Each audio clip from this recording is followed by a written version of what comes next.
la necesidad que venga a la vida, por supuesto, de su pueblo, en la base de la permanencia, en la base de que estamos ahí nosotros.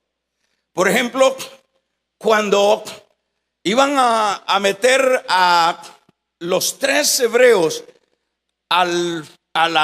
diríamos al horno de fuego, ellos dijeron, bueno, no vamos a adorar a la imagen de Nabucodonosor. Y le dijeron, te vamos a hallar. Bueno, si Dios permite que nos quememos, está bien. Y si no, pues bendito sea Dios. No era una cosa sencilla. ¿Quién podía librar a estos hombres de la boca de los leones? ¿Quién pudiera librar a estos otros cuando el rey había mandado a calentar 7 veces el horno de fuego? Que a tal grado, hermanos, oiga bien, estoy hablando de cosas que pasan de lo normal. A tal grado que los hombres que estaban designados para echarlos al horno de fuego, se quemaron ellos del resplandor sin acercarse, del resplandor a lo lejos quedaron achicharrados. Pero ¿cómo puede ser que los 3 estos los echan maniatados? ¿Y cómo puede ser que ellos, hermanos, el mismo rey vio dentro de la cueva a los 3 que habían echado a que se quemaran? No les hubiera quedado de entrada, no les hubiese quedado ni, hermanos, ni un hueso bueno, hubieran quedado hecho polvo de acuerdo a lo fuerte que se había calentado el horno. No les hubiera quedado, no, pero dice la Biblia que ellos ya en el horno ya no estaban maniatados, andaban caminando. Y es más, con ellos andaba una persona más, que hacían 4. Y el mismo rey dijo, fueron 3 los que nosotros echamos. Y yo veo a otro que anda. Ahí estaba el Señor. ¿Por qué estaba el Señor ahí? Hermanos, la gran pregunta, uno dice y lee esos pasajes y dice, mire qué Dios tan maravilloso. Mire cómo Dios, hermanos, no permite que estos se quemen en ese horno. Eso es lo que dice uno de una manera simple, pero el trasfondo para que eso no se diera era la permanencia. Eso era lo que hacía la diferencia.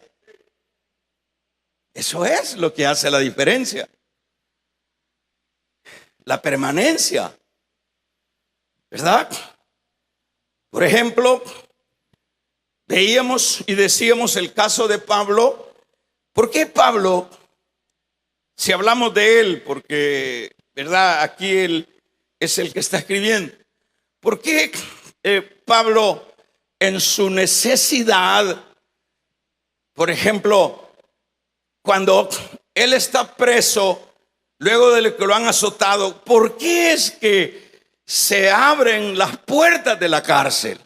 ¿Por qué es que se abre, hermanos? Justamente no se caen las paredes, sino las puertas de las cárceles, o de la cárcel donde él estaba preso con Sila. ¿Por qué es que se abren? Se abren porque, hermanos, tanto Pablo como los otros hombres de Dios, ellos estaban permaneciendo en Dios. ¿Por qué llega el ángel a sacar a Pedro luego que lo van a matar el siguiente día? ¿Por qué llega el ángel? Uno tiene que preguntarse, ¿por qué? Uno dice, ¿qué Dios tan bueno? Claro que Dios es bueno. Cuando lo ve uno solo así, es que no, la razón por la cual manda a un ángel en este particular con Pedro es porque ellos permanecían. Y cuando uno permanece, hermanos, Él suplirá todos que los falte. Vamos a regalarle ofrenda de palmas al Dios de la gloria. Él proveerá todo aquello que nos falta. Así de sencillo, ¿verdad? Eso es lo que dice Juan en su capítulo número 15. Si permanecieses en mí, dice, y mis palabras en vosotros, llevaréis frutos. Porque separado de mí, nada podéis hacer. O sea, separado de él, es decir, no permaneciendo en él, hermanos, no hay manera que incluso el mismo creyente salga adelante, mucho menos los hombres de afuera. Los mismos creyentes tienen problemas. Por ejemplo, para decir algo, tienen problemas. ¿Por qué es que no vemos? ¿Por qué es que no vemos? ¿O por qué más bien vemos a muchos creyentes, hermanos, que no tienen una respuesta? Que no llega Dios a su auxilio. Y no es que no sean creyentes. Y no es que Dios los haya relegado. Porque Dios, aun cuando nosotros le hayamos fallado a Dios, aun cuando nosotros seamos infieles, dice su palabra que Él sigue siendo fiel, ¿verdad? Él sigue siendo fiel, ¿verdad? Nosotros seguimos siendo hijos. Nosotros seguimos siendo hijos. Por ejemplo, el caso del hijo pródigo, que es la figura del creyente. El hijo pródigo, hermanos, deja de permanecer en la casa del padre. El hijo pródigo dijo: no, yo creo que afuera me las arreglo. Yo creo que afuera yo voy a salir adelante. No salió adelante. Pero no dejó de ser hijo. Pero hijo apaleado. Pero hijo, hermanos, angustiado. Por eso lo digo, que aún muchas veces, aunque seamos hijos, vamos a tener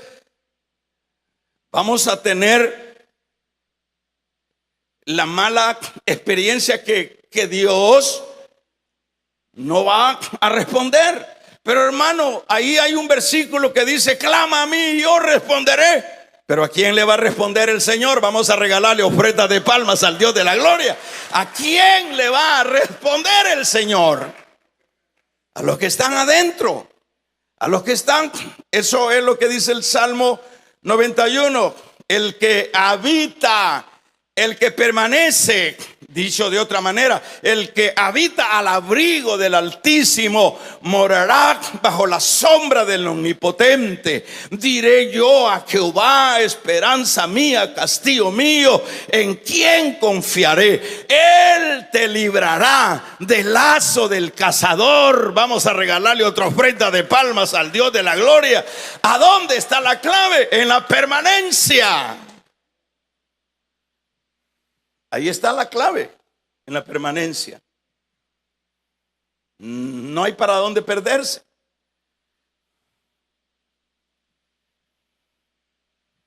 Ahora, vamos a ver, hermanos, por lo menos para que vayamos en el orden y aclaremos, en este caso, ¿qué es permanecer en Él? Porque uno dice: bueno, yo soy cristiano y eso significa que yo ya pertenezco a Él. Sí, pertenecemos a Él, pero debemos de permanecer. Pertenecer es una cosa y permanecer es otra, ¿verdad? Entonces, ¿qué significa permanecer? Permanecer significa, para que tengamos algunas ideas y que no nos vayamos ahí como confusos, que en sí significa permanecer. Permanecer, puede o podemos entender, hermanos, el que nosotros seamos amantes de su palabra. Para irle poniendo algunos detalles. Amantes de su palabra. Por ejemplo, si nosotros no le damos la importancia y no tenemos hambre de la palabra de Dios y que no nos interesa profundizarnos en la palabra de Dios, fíjese, nosotros estamos dejando de permanecer en él. Entonces, para que se entienda algunos detalles, como decíamos, ¿qué significa permanecer? En este caso es permanecer en su palabra. Uno no puede tomar decisiones sino a través de lo que Dios nos manda en su palabra. Nosotros tenemos que permanecer en la doctrina de la palabra. Nosotros tenemos que permanecer en la guianza que nos da la palabra. ¿Por qué tenemos que hacerlo así?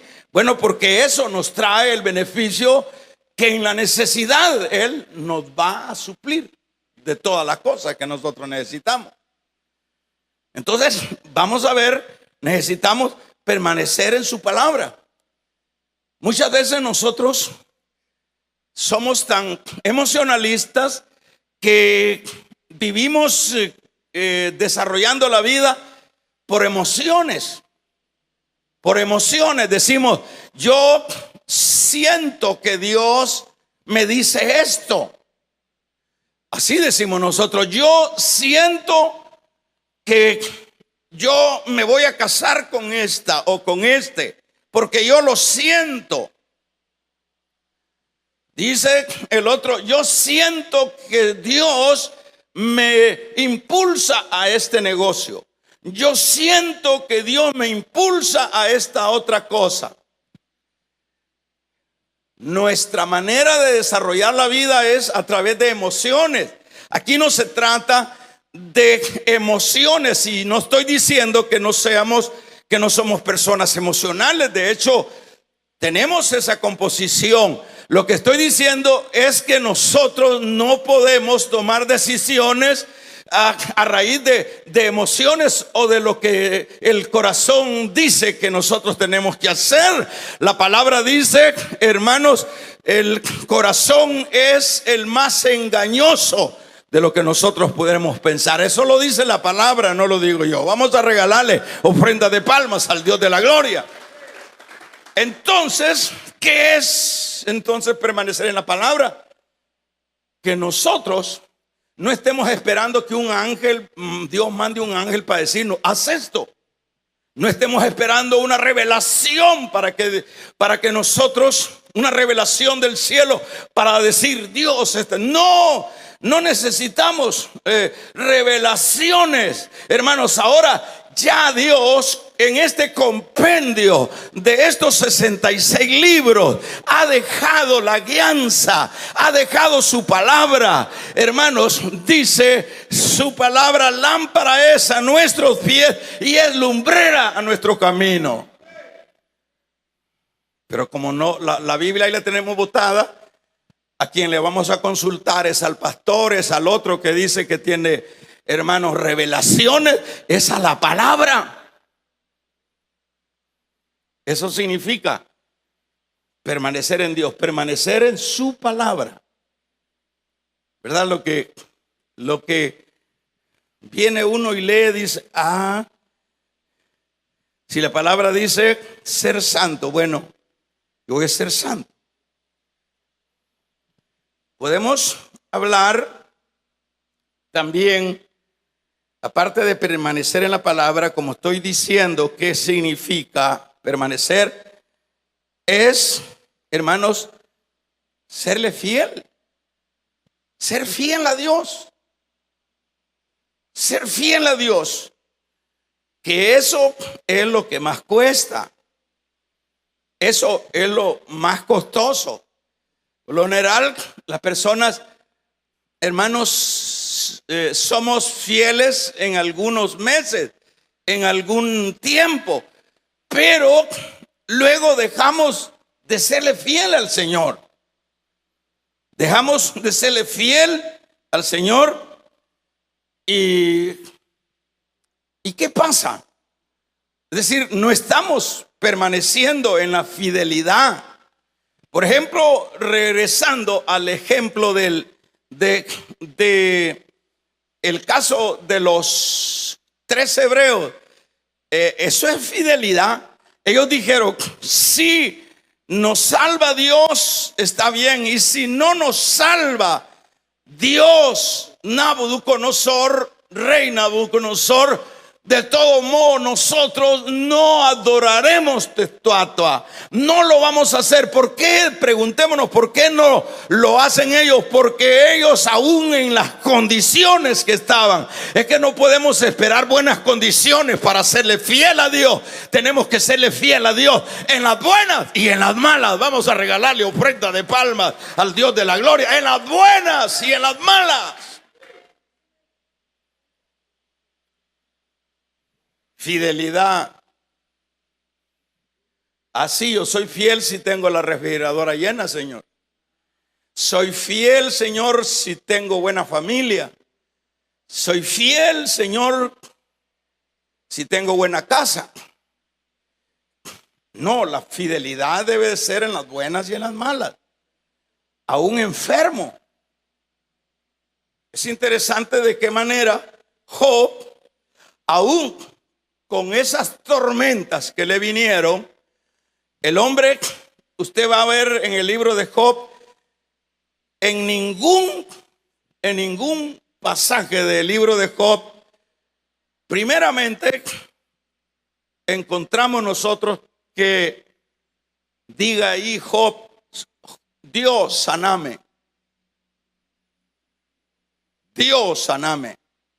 No vamos a encontrar ningún pasaje que diga Dios saname.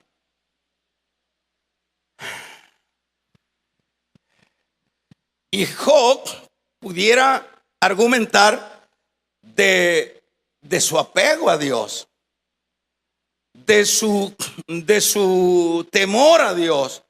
Él pudiera haber reventado, él pudiera haberse quejado contra Dios. ¿Cómo es que tú dices que yo soy tu hijo y mira en las condiciones que estoy? Cualquiera en esas condiciones, hermanos, tira la toalla. Pero ¿qué es lo que dice Job? Lo que dice Job es, aunque me matare, en él esperaré. ¿Cómo le llama eso usted? Fidelidad.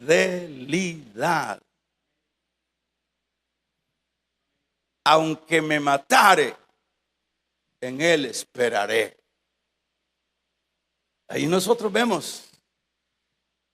Eso es aspectos de la permanencia. Otro detalle es que el creyente debe de mantenerse en santidad. Eso es permanencia. Mantenerse en santidad, que también es otra cosa que nos cuesta. Nos cuesta mucho mantenernos en santidad. Esos son elementos que nos indican, por decir algo, que podemos entender como permanecer en Dios, permanecer en su santidad, ¿verdad? Eso hay que aplicarlo. Fíjese que esto viene siendo, se lo voy a decir de esta manera, esto viene siendo como, todos estos detallitos que le estoy diciendo viene siendo como un ahorro.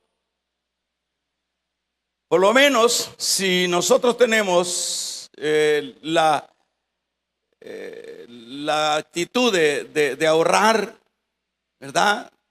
aún de lo poquito, uno va ahorrando, le va echando ahí al tocolote su cora y va ahorrando. O va ahorrando ahí en alguna institución el poquito y el poquito. Bueno, le hace falta ahorita porque por esa cora no terminó de pagar el recibo. Pero usted está ahorrando, pero ¿cuál es el trasfondo del ahorro?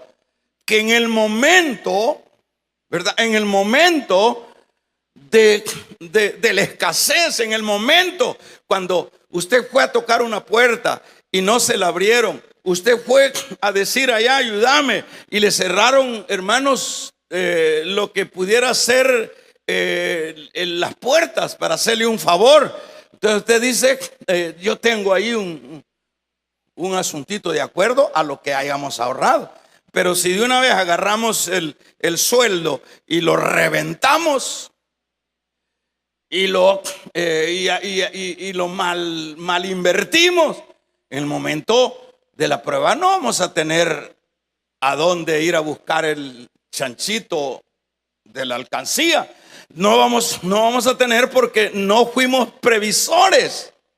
Entonces así es la vida en Dios.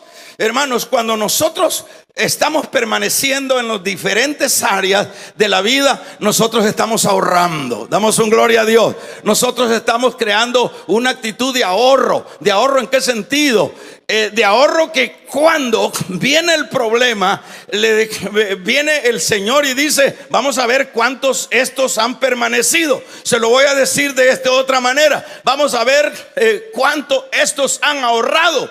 Y de acuerdo a como hayamos ahorrado, de acuerdo a como hayamos permanecido, hermanos, no importa lo grande que sea el gigante, no importa, hermanos, la amenaza, no importa el cáncer, no importa la necesidad, poderoso es Dios para sacarnos adelante. Dios es fiel, ¿verdad? Entonces usted, es lo que sucedió con Ezequías. ¿Qué fue lo que sucedió con Ezequías? Con Ezequías lo que sucedió es que el hombre se iba a morir y no había vuelta de hoja. El hombre ya le había sentenciado el mismo Dios, pero el hombre saca su ahorro.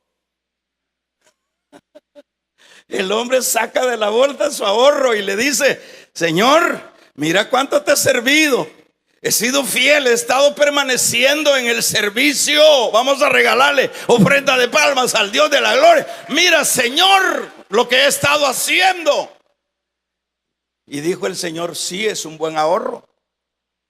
Y le dijo el profeta, date vuelta y anda, dile a mi siervo que no se va a morir. Le voy a dar 15 años más. Y la medicina para la cura no va a ser honorosa. Solo van a buscar unos higos ahí, los van a moler y esa masa se la van a poner y santo remedio, como decía mi abuela. ¿Verdad? O sea que sencillamente el ahorrito. Por eso el que tenga oídos, oiga. Porque los problemas caen como, hermanos, como en manadas. Los problemas en esta vida son enormes. Son situaciones que realmente están ahí apuñadas. ¿Pero qué es? Entonces lo que nos dará la victoria como resultado de la permanencia, ¿verdad? Iba a haber victoria, ¿verdad? Victoria. Qué bueno. Ahora, cuando las personas, hermanos, cuando las personas permanecen en Dios, Dios está comprometido a bendecir. Dios está comprometido a bendecir. Eso viene siendo como el hijo que tenemos en la casa, ¿verdad? Es parecido.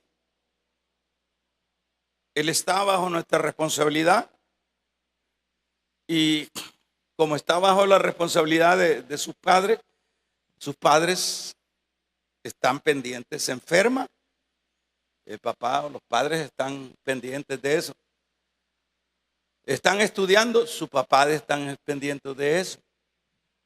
Tienen una crisis, sus papás están pendientes de eso, a menos que no seamos padres, o no tengamos sentimiento, ¿verdad? Así viene siendo el Señor.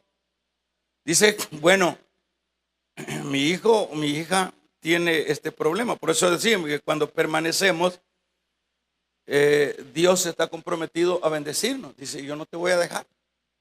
No te dejaré ni te desampararé. Pero esos versículos se leen bien bonitos, pero el trasfondo hay que aplicarlo también a la vida. No te dejaré ni te desampararé cuando tú permanezcas. ¿Verdad? Que fue, como vuelvo a decir, lo que le pasó al pródigo. Media vez el pródigo se salió. O sea, no dejó de ser hijo, pero el papá, que es la figura de Dios, lea si en el camino él le hizo le proveyó algo. Leamos si en el camino, en su necesidad, cuando el muchacho andaba con gran necesidad, que quería comerse un par de tortillas, por lo menos, aunque fuera con sal, pero nadie se la daba. ¿Por qué no le ayudó al Señor? ¿Por qué no le ayudó al Señor? ¿Por qué no su papá, que era un hombre adinerado, que es la figura de Dios, por qué no mandó a un siervo a buscar a su bebé, a buscar a su amor? Porque lo amaba. ¿Cuántos saben que Dios nos ama? ¿Por qué no dijo, siervo, tenía las posibilidades, vaya a buscarme este muchacho rebelde? No, lo dejó en su rebeldía. Porque cuando permanecemos en su casa, permanecemos en la fe, permanecemos en la obediencia de su palabra, cuando permanecemos en el camino estrecho, hermanos, cuando permanecemos en su casa, Él tiene, hermanos, el cuidado de bendecirnos solo adentro, pero afuera Él nos deja que nos demos un colazo. Vaya a darse un colazo, que lo que significa vaya a desestresarse, hijo. Como usted no quiere el piriquío acá, no quiere las atenciones del palacio, no quiere permanecer, ya le aburrió la comida de acá, ya le aburrió la palabra de acá, vamos a regalarle ofrenda de palmas al Dios de la gloria, ya le aburrió, ya no siente nada cuando predican. Entonces, váyase a dar una desestresada, mi amor. Vaya, desestreses. Pero no cuente conmigo, diría el Señor. Conmigo cuente cuando esté adentro. Pero cuando esté afuera, por favor, no aplique ese versículo, clama a mí y yo responderé. Porque ese versículo tiene una condición. Y la condición es adentro, adentro, adentro. ¿Verdad? La condición es adentro, adentro, adentro. ¿Podía el padre rico poder mandarle en un carruaje vestidos? ¿Cómo se sentiría el padre? Se sentía triste, pero no hizo nada. Hasta que ya que él se había revolcado en la posilga de los cerdos. Por eso es bueno. Fíjense que es buena las revolcadas. Porque como dice Pablo a los romanos, a los que aman a Dios, todas las cosas les ayudan a bien. A veces revolcadas que Dios nos da por la rebeldía de no querer permanecer, caen bien. ¿Por qué caen bien? Porque uno puede valorar qué es estar adentro. Por lo menos este muchacho cuando viene, nadie le dijo. Él, al ver la miseria en la que estaba, vino el recuerdo. En la casa de mi padre, ¿cuántos jornaleros hay y comen bien? Y yo aquí aguantando hambre. Me levantaré e iré a mi padre. Y se levantó. Menos mal que no era tan, pues sí, entendió que fuera no hay nada. Y vino, ¿y cómo estaba el padre? Esperándolo con anillo, esperándolo con zapato, esperándolo con ropa y esperándolo con un becerro gordo para hacerle fiesta. ¿Pero a dónde? Adentro. Es adentro, ¿verdad? Por eso le decía, ¿verdad?, que cuando las personas permanecen con Dios, Él está comprometido a bendecirnos, a sacarnos. De las cosas que cada creyente debe de ponerle atención es hacer un acto de examen. Señor, estoy permanente. Porque uno puede estar en la iglesia, pero está afuera. Es lo irónico de la vida. Uno puede estar en la iglesia, pero en la iglesia está lleno de odios, en la iglesia está lleno de intereses, en la iglesia viene por buscar mujer o por buscar hombre. Vamos a regalarle ofrenda de palma al Dios de la gloria. Uno puede decir estoy adentro, pero hermanos, es como que hubiese uno pensado que Judas estaba adentro, estaba afuera, porque sus intereses no eran los del cielo, eran los de la tierra. Entonces, una de las cosas que cada creyente debe de siempre tener cuidado es si estamos adentro, si estamos permaneciendo en Él, si no andamos en el pecado, porque ya cuando andamos en el pecado estamos fuera de Él. Es un acto examen. ¿Por qué? Porque la prueba te va a llegar. Porque la angustia va a llegar, como le llegó a Pablo, que es el versículo que leíamos acá de base. Pero ¿qué es? ¿Qué compromiso tenía Pablo? Pablo, en todas estas trifulcas que tenía, pudo haber dicho: yo ya no sigo. Pero ¿qué es lo que nosotros vemos, hermanos, en Pablo? Un hombre que lucha en sus angustias, en su escasez, a permanecer ahí. Ahí, cuando él está permaneciendo, hay respuesta del Señor.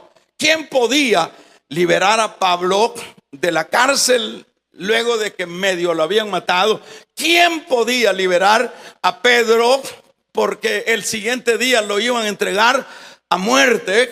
¿Quién podía, hermanos, liberar a Pablo en medio del mar, en ese barco que se estaba hundiendo?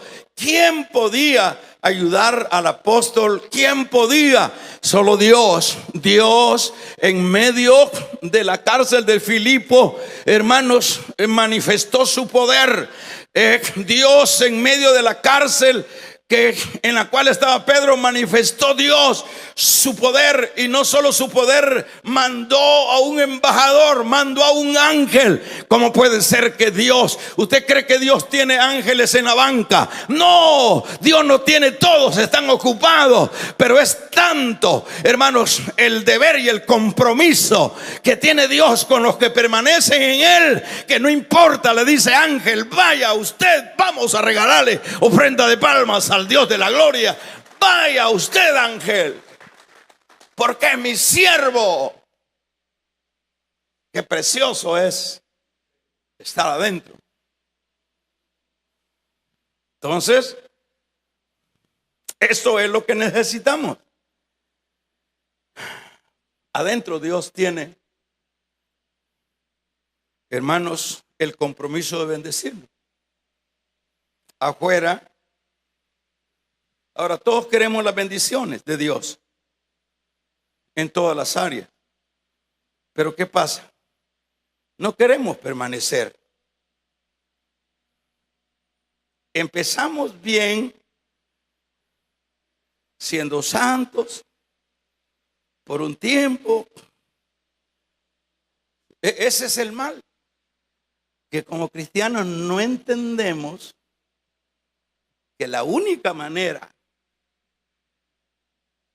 para, digamos, sobrevivir, porque la palabra sobrevivir es medio vivir, pero digamos, para medio sobrevivir en un mundo tan,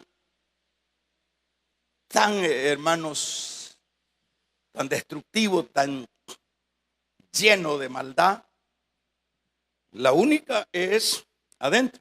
Pero ¿qué es lo que hace la gran mayoría? Por ejemplo, por eso le decía, con lo cual yo estoy terminando, una de las cosas que yo estoy consciente de eso, ¿verdad? Que el día que yo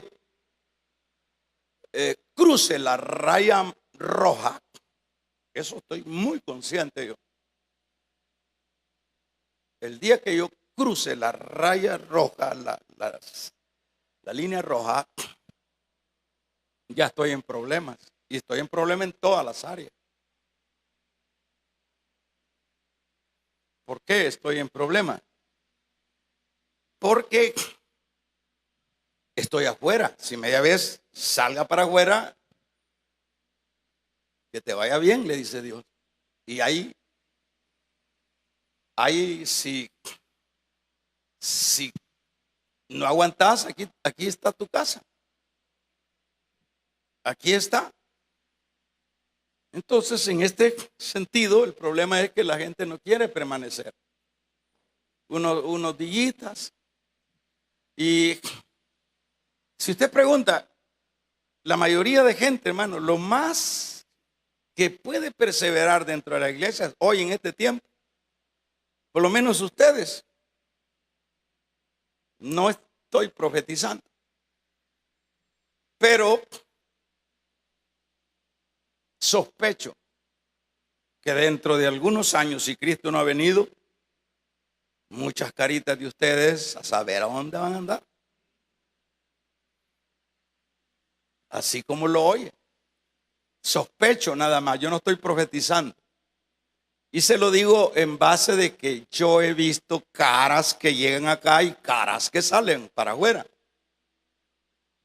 Y no estamos hablando de la iglesia, estamos hablando, salen para afuera de su fe, de la cobertura de Dios. Y entonces, ¿cómo Dios los va a bendecir? ¿Ah? ¿Cómo Dios los va a bendecir? Así que la clave para que Dios supla toda necesidad es estar adentro, es permanecer, es mantenernos. Esa es la clave, ¿verdad? Va a llegar el momento que usted va a decir, no, ya me cansé, ya me aburrí. Y eso le va a dar como un espaldarazo para dejar de permanecer. Fíjese que, por ejemplo, lo que dice Juan en su capítulo, en el capítulo número 15, verso 7.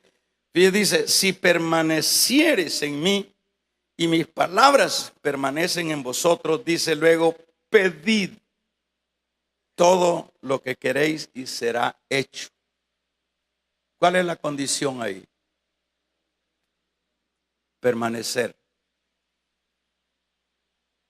Cuando permanezcamos, tiene problemas en el matrimonio, el Señor, al igual que resolvió el problema en Caná de Galilea, va a resolver tu problema. Tienes problemas en tu salud, permanece ahí, así como lo hizo Job. Luego Job dijo, de oídas te había oído. Llegó el rescate. ¿Cómo está tu vida? ¿Estás bien? ¿Estás seguro que estás adentro? No te preocupes. Pero si estás afuera, tomemos la actitud del pródigo. Volvamos. Porque solo adentro es donde hay anillo, donde hay vestido, donde hay calzado, donde hay afecto y de donde hay fiesta. Cierra tus ojos. Con tus ojos cerrados.